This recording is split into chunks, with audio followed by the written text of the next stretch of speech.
Pemirsa Badan Pemeriksa Keuangan BPK kemarin mengeluarkan 10 rekomendasi terkait pelaksanaan pilkada serentak. Dari hasil rekomendasi itu disimpulkan pilkada serentak diragukan bisa terlaksana dengan baik karena pemerintah, KPU dan jajaran terkait belum siap menggelar pesta demokrasi pada bulan Desember mendatang. Atas audit tersebut, pemerintah langsung mengadakan pertemuan dan menegaskan pilkada serentak tetap berlangsung 9 Desember. Apakah rekomendasi BPK benar-benar menggambarkan ketidaksiapan pemerintah dan KPU? Ancaman apa yang bisa terjadi jika pilkada serentak tetap digelar di tengah sejumlah ketidakpastian versi BPK? Untuk membahasnya kini telah hadir di studio Ketua BPK Bapak Hari Azhar Aziz dan pengamat politik Pak Igusti Putu Arte. Terima kasih Pak Igusti Putu Arte dan juga Pak Hari Azhar sudah hadir di Berita Satu. Saya ke Pak Hari dulu mungkin. Dari 10 rekomendasi mungkin bisa dijelaskan secara singkat Pak, apa saja temuan-temuan BPK yang menganggap bahwa sepertinya pilkada pada bulan Desember ini belum bisa dilakukan begitu? Kita tidak mengatakan belum bisa, tidak siap atau ditunda. Kita cuma menyediakan fakta dari hasil pemeriksaan. Yang kita periksa itu 4 komponen. Yang pertama adalah KPU-nya sendiri. Seluruh KPU daerah 269 daerah, provinsi, kabupaten, dan kota. Juga kemudian komponen berikutnya Bawaslu atau Panwaslu di daerah itu. Komponen berikutnya adalah aspek keamanan, itu kaitannya dengan kepolisian. Nah, aspek berikutnya kaitan pasca setelah pilkada, yaitu sengketa pilkada yang itu oleh undang-undangnya itu mesti diselesaikan oleh MK dengan waktu kurang lebih 45 hari terhadap 269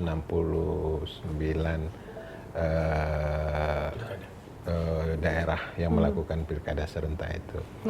Nah, kita mengambil kesimpulan kalau di KPU-nya itu yang penyediaan anggarannya sudah cukup agak lumayan, karena kalau sudah lebih dari sekarang sampai ke Desember misalnya, itu mungkin barangkali masih bisa ada di tambahan-tambahan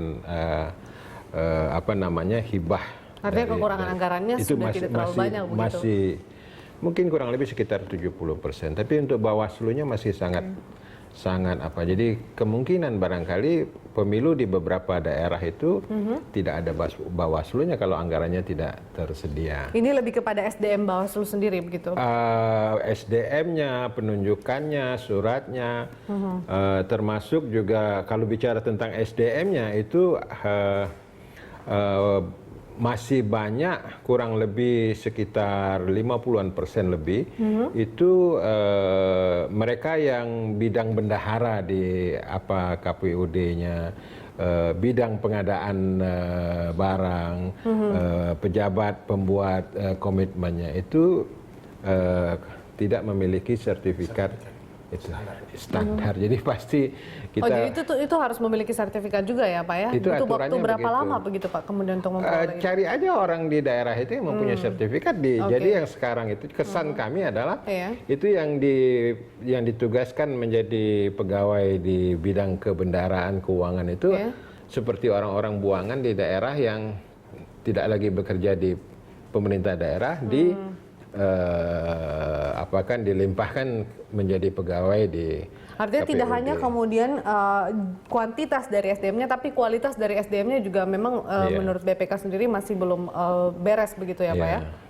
Dan yang ketiga soal anggaran keamanan ini juga masih di beberapa tempat bahkan tidak ada tersedia, nol gitu. Jadi bisa dibayangkan. Kami tidak kalau yang keempat soal MK itu ada 2 pendapat. Kalau dari via kesekjenan dan kepanitraannya menyatakan siap, tapi kalau kita baca statement dari beberapa hakim konstitusinya itu menyatakan mesti diubah dulu peraturan undang-undang pilkada yang memberikan waktu 45 hari itu karena mereka menghitung-hitung kalau 269 itu berperkara, satu perkara itu membutuhkan kurang lebih sekitar 38 jam, 38 menit. Tidak, harinya mereka minta tambah menjadi 60 hari. Jadi artinya hari di persidangan yang diberikan kepada Mahkamah Konstitusi itu mesti diperbanyak lah gitu.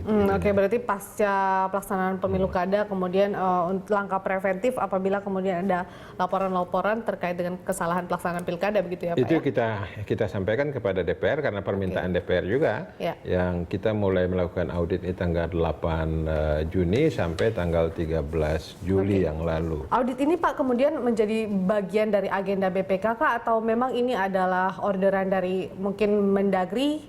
Tidak, dari DPR.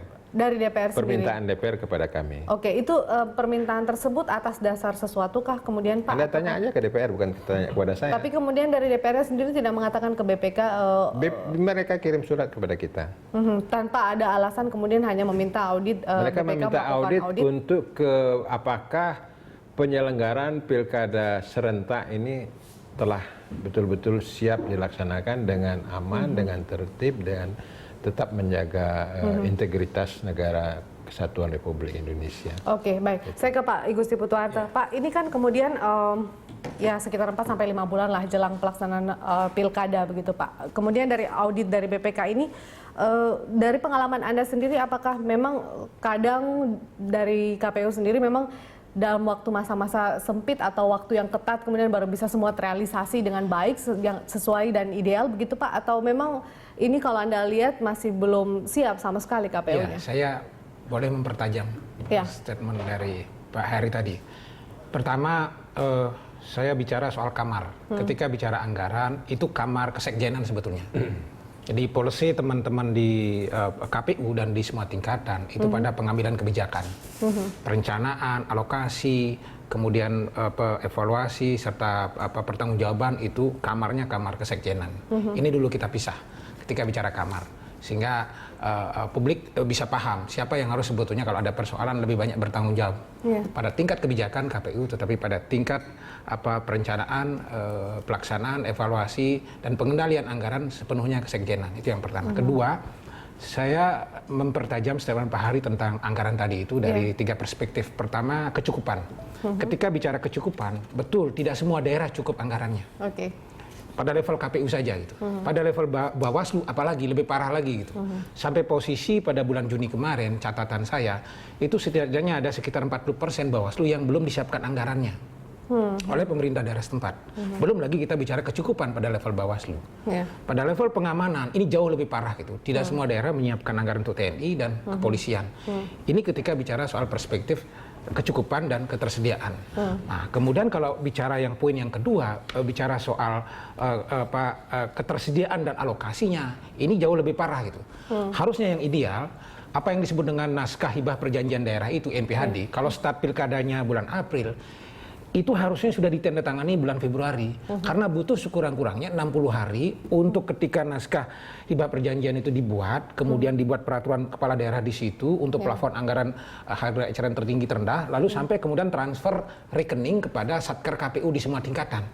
Sampai proses pencairan. Itu paling tidak 2 bulan pengalaman saya. Barulah kemudian start jalan. Tetapi faktanya yang kemudian kita lihat adalah sudah terjadi pembentukan panitia ad hoc segala macam, tapi duitnya di banyak daerah belum ada. Jangan bicara Bawaslu. Maaf saya potong, yang tidak ideal ini adalah sesuatu yang biasa terjadi dan kemudian bisa terrealisasi. Saya sebetulnya orang yang sudah sejak lama berteriak soal pilkada ini. Saya sudah ingatkan 6 bulan yang lalu, pemerintah Depdagri jangan lagi mengulangi kejadian buruk. Yang saya tidak ingin menyalahkan teman-teman KPU dalam konteks anggaran ini, karena ini kalau misalnya kita tarik lagi ke problem ini ke hulu, ini kan undang-undangnya. Pak Hari bisa bayangkan, 5 kali bikin undang-undang, baru yang kelima dilaksanakan. Mari kita catat, Undang-Undang 32, ya kan, Perpu, ya kan, kemudian Undang-Undang nomor 1, ya kan, kemudian sekarang Undang-Undang nomor 8. Di tengah itu ada penetapan nomor satunya sebelum Perpu ada Undang-Undang 22, 32, 22, Perpu, Undang-Undang nomor 1, Undang-Undang nomor 8. Ya itu peraturan yang mengatur kemudian pelaksanaan pilkada itu sendiri. Jadi kecelakaannya ini adalah ketika undang-undangnya memang sangat terlambat. Akhirnya beruntun, tetapi yang lebih fatal lagi kemudian adalah 2015 itu dipaksakan. Bisa dibayangkan, ini kemarin skenarinya kan ada beberapa daerah di Perpu itu yang sebetulnya mainnya tanggal 2018, ada 68 daerah. Nah, pada saat itu Jelas APBD induk mereka di 68 daerah ini nggak ada duitnya. Karena diketok 2014, tetapi dipaksakan ketika pembahasan Undang-Undang nomor 1 ke nomor 8 ini, lalu mereka masuk di 2015. Ini yang kemarin keteteran habis. Nah itu sama sekali tidak ada bantuan anggaran atau bisa sebetulnya, bisa sebetulnya dengan peraturan Menteri Dalam Negeri, dengan yang nomor 44 bisa diatur, tetapi kan sudah sangat terlambat antara kemudian pembahasan di DPRD untuk pengesahan itu, kemudian dengan ketersediaan di lapangan gitu. Jadi saya kira memang persoalan anggaran memang persoalan yang cukup serius dari parameter-parameter itu, sehingga kalau dari sisi anggaran saja kita berharap bahwa pilkada kita menjadi berkualitas, saya kira masih jauh dari harapan kita gitu. Tapi kalau memang kemudian ada warning dari BPK sendiri, apakah mungkin kemudian ada peraturan-peraturan seperti Permen ini yang bisa diturunkan lebih awal terkait dengan masalah anggaran? Semuanya sudah terlambat. Ya pemerintah sendiri sudah terlambat. Buktinya Permendagri 44 baru keluar bulan April. Jadi semua serba terlambat gitu. Jadi saya tidak ingin juga menyalahkan teman-teman KPU, bangsa ini yang terlambat menyiapkan hajatan yang besar, saya kira. Artinya saya simpulkan bahwa Pak Igusti Putuarto juga sepakat kemudian bahwa pemilu kada harus ditunda dulu. Kalau ketika bicara itu ada perspektif yuridis, ada perspektif politik. Ketika bicara perspektif yuridis dari bicara undang-undang, ruangnya itu tidak ada gitu. Bahasa pemilu ditunda, pilkada ditunda itu tidak ada. Yang ada itu adalah pemungutan suara ulang, yang ada itu adalah pemilihan kepala daerah di satu tempat, kemudian susulan dan sebagainya. Tetapi bisa saja kemudian karena misalnya banyak persoalan yang membutuhkan perpu hari ini. Saya contoh sederhana saja. Pemerintah tidak memikirkan dan KPU bahwa akan ada calon tunggal. Dan itu tidak diakomodir.